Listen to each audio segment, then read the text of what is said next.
Hello friends, তো আজকে আমি রান্না করেছি হলো ডালের বড়ি দিয়ে আলু দিয়ে রসা, সেটাই তোমাদের সাথে আমি শেয়ার করব।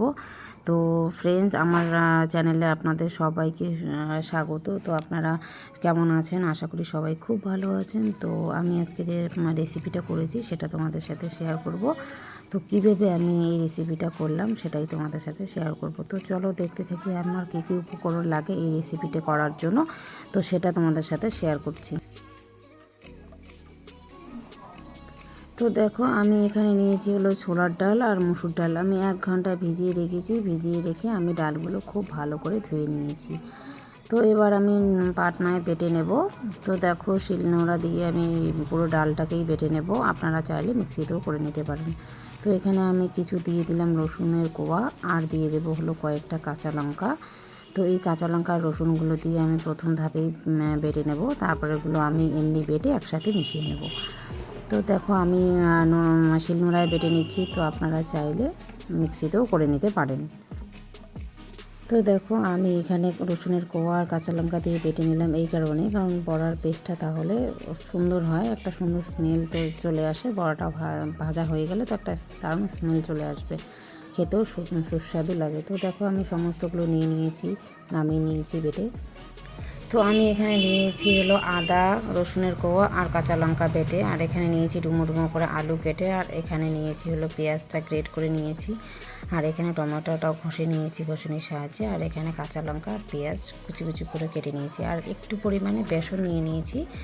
আর এখানে নিয়েছি হলো দেখো, গরম ফোড়ন দেওয়ার জন্য আমি জিরে, তেজপাতা, লঙ্কা, দারচিনি, লবঙ্গ, এলাচ এগুলো নিয়ে নিয়েছি। এবার আমি বড়াটাকে খুব ভালো করে নুন, হলুদ এগুলো দিয়ে আমি খুব ভালো করে মাখিয়ে নেব, আর এই সমস্ত উপকরণও অ্যাড করে দেবো। তো পেঁয়াজ, কাঁচা লঙ্কা যেগুলো কুচিয়ে রেখেছি সেগুলো অ্যাড করে দেবো। তো এবার বড়াটা মেখে, কারণ আমার একটু নরম হয়ে গেছে বড়াটা, তো যার জন্য আমি বেসনটা নিয়েছি। আপনাদের যদি নরম না হয়ে থাকে তো বেসনটা অ্যাড না করলেও চলবে। তো যেহেতু আমার বড়াটা নরম হয়ে গেছে, তো আমি এখানে দেখো একটু পরিমাণ, বেশি না, 2 চামচ মতো আমি বেসন অ্যাড করে নিলাম। এবার এই বেসনটা দিয়ে মাখলে আমার বড়াটা একটু টাইট হয়ে আসবে, তো তাহলে না হলে ছড়িয়ে যাবে তেলের মধ্যে দিলে। তো দেখো, আমার এভাবে আমার মাখা হয়ে গেছে। এবার আমি বড়াগুলো করে নেব। তো দেখো হয়ে গেছে। তো আমি ওদিকে কড়া বসিয়ে দিয়েছি, আর বড়াগুলোকে দেখুন এভাবে হাতের সাহায্যে সুন্দর করে শেপ দিয়ে করে নিতে হবে। তো আমার তেলটা গরম হয়ে এসেছে যেহেতু, তো দেখো আমি একটা একটা করে ছেড়ে দিচ্ছি।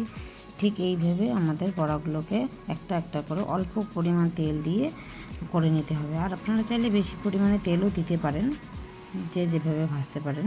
তো আমি এখানে অল্প পরিমাণে তেল দিয়েছি। তেল দিয়ে আমি বড়াগুলোকে খুব ভালো করে এপাশ ওপাশ উল্টে ভেজে নেব।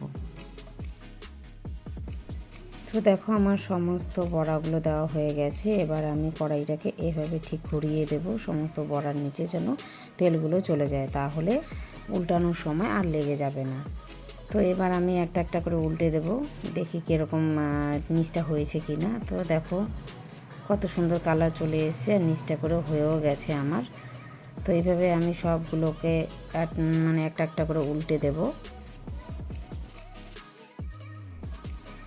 তো দেখো, এভাবে আমি সবগুলো উল্টে দিলাম, আর আমার এক পিঠ হয়ে গেছে, আর এই পিঠও হয়ে গেছে। তো আমার বড়াগুলো হয়ে গেছে, আমি এবার নামিয়ে নেব। তো দেখো, সমস্ত বড়াগুলো হয়ে গেছে, আমি নামিয়ে নিলাম। এবার ওই তেলের মধ্যেই আমি পরেরগুলো ঠিক এভাবেই শেপ দিয়ে আবারও ভেজে নেব। তো একটা একটা করে এভাবে দিয়ে আমি পরেরগুলো ভেজে নিচ্ছি। তো দেখো, এভাবে আমার সবগুলো বড়াগুলো দেওয়া হয়ে গেল শেপ অনুযায়ী। তো এবার আমি এগুলোকে উল্টে দেব। তো দেখো, ওই পিঠটা আমার হয়ে গেছে। এবার এগুলো তো নিচের পিঠটা করে উল্টে দিব, কেননা তাহলে না হলে নিচটা পুড়ে যাবে।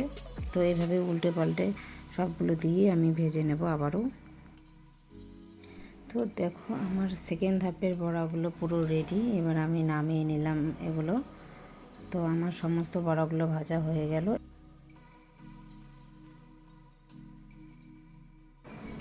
এবার আমি কড়ার মধ্যে একটুখানি তেল দিয়ে দিয়েছি আলুটা ভেজে নেওয়ার জন্য। তো এবারে আমি এই আলুটাকে নুন আর হলুদ দিয়ে খুব ভালো করে লাল লাল করে ভেজে নেব। তো চলো, দিয়ে দিলাম হলো হলুদ গুঁড়ো, এবারে দিয়ে দিলাম হলো নুন।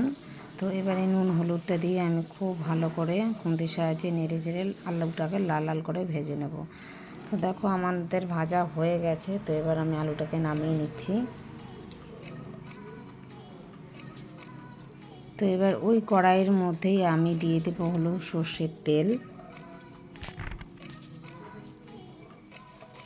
তরকারিটা করার জন্য আমার এতটা সর্ষের তেল দিয়ে দিলাম আমি। তো এবার দেখো আমি ফোড়নগুলো দিয়ে দেবো। এখানে আছে গোটা জিরে, শুকনো লঙ্কা আর কয়েকটা গরম মশলা, এলাচ আর দারচিনি লবঙ্গ দিয়ে দিয়েছি। তো এগুলো দিয়ে আমি এবার তেজপাতা দিয়ে দেবো। তো ফোড়নটা যাতে খুব ভালোভাবে হয় আমি নেড়ে চেড়ে নেব। তো ফোড়নটা হয়ে গেলে আমি এখানে এখন অ্যাড করে দেবো হলো পেঁয়াজ বাটা।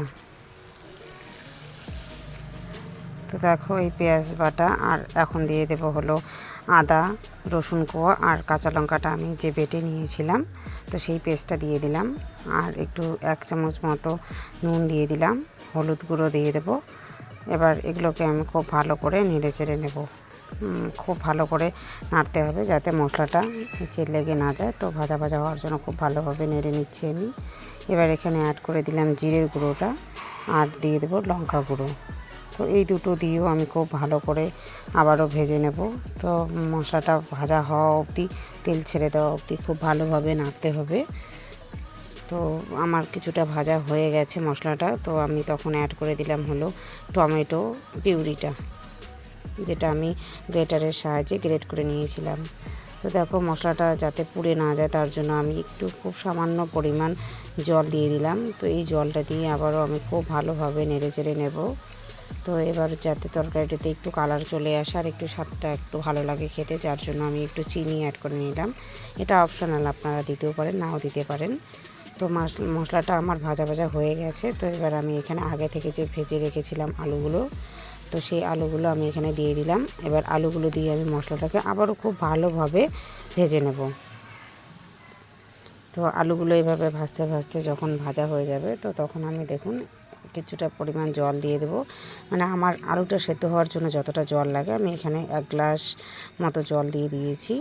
তো জলটা একটু পরিমাণ মতো বেশিই দেবেন, কেননা বড়াগুলো টেনে নেয়, যার জন্য একটু জলটা বেশি দিয়ে দিতে হয়। তো আমি 5 মিনিটের জন্য ঢেকে দিলাম। তো দেখুন আমার ঝোলটা ফুটে এসেছে। তো এবার দেখি আমি আলুগুলো সিদ্ধ হয়েছে কিনা। তো দেখুন আলুগুলোও সিদ্ধ হয়ে গেছে, ফুটে গেছে যেহেতু। তো আমি এবার এখানে বড়াগুলো দিয়ে দিচ্ছি। তো বড়াগুলো দিয়ে কিছুক্ষণ নাড়তে হবে। তো সমস্ত বড়াগুলো দিয়ে আমি কিছুক্ষণ নেড়ে দেবো।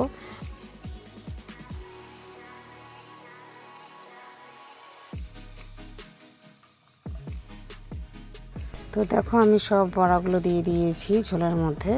তো এবার খুন্তির সাহায্যে খুব ভালোভাবে নেড়ে চেড়ে দেবো, কেননা সমস্ত বড়াগুলো যেন ঝোলের মধ্যে ডুবে যায়। তো সেইভাবে আমি নেড়ে চেড়ে দেবো।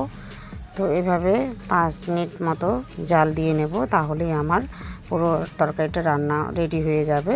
তো এবার আমি একটু গরম মশলা গুঁড়ো দিয়ে দিলাম নামানোর আগ মুহূর্তে। তো এটা দিয়েও একটু নেড়ে চেড়ে নেব, একটু ফুটিয়ে নেব। তো ফাইনালি আমার বড়ার তরকারিটা রেডি হয়ে গেছে। এবার আমি গ্যাসটা অফ করে দিলাম। তো দেখো কত সুন্দর হয়েছে ঝোলটা আমার। তো দেখুন আমি একটু একটু করে নামিয়ে নিচ্ছি, আপনাদের দেখিয়ে দিচ্ছি তরকারিটা কত সুন্দর কালার এসেছে আর তরকারিটা কত সুন্দর হয়েছে। তো আপনারা বাড়িতে এভাবে ট্রাই করে দেখবেন, রান্নাটা খেতে অত্যন্ত সুন্দর হয়। আর এইভাবে রেসিপিটা করে আপনারা অবশ্যই ট্রাই করে দেখুন বাড়িতে, খুবই ভালো হয় খেতে। গরম গরম ভাতের সাথে সার্ভ করবেন, সেটাও খুব ভালো লাগে খেতে। আর আমার রান্নাটা কে কোথা থেকে দেখছেন সেটাও আমাকে অবশ্যই কমেন্ট করে জানাবেন। আর আমার রান্নাগুলো কেমন লাগে সেটাও আমাকে অবশ্যই জানাবেন কমেন্ট করে। তো আমার রান্নাগুলো যদি আপনাদের ভালো লেগে থাকে তাহলে আমার চ্যানেলে এসে সাবস্ক্রাইব করে দেবেন আর পাশে থাকা বেল আইকনটিতে প্রেস করে দেবেন, যাতে আমি যখনই কোনো রান্না আপলোড করি না কেন আপনাদের কাছে সমস্তগুলো গিয়ে নোটিফিকেশান পৌঁছে যায়।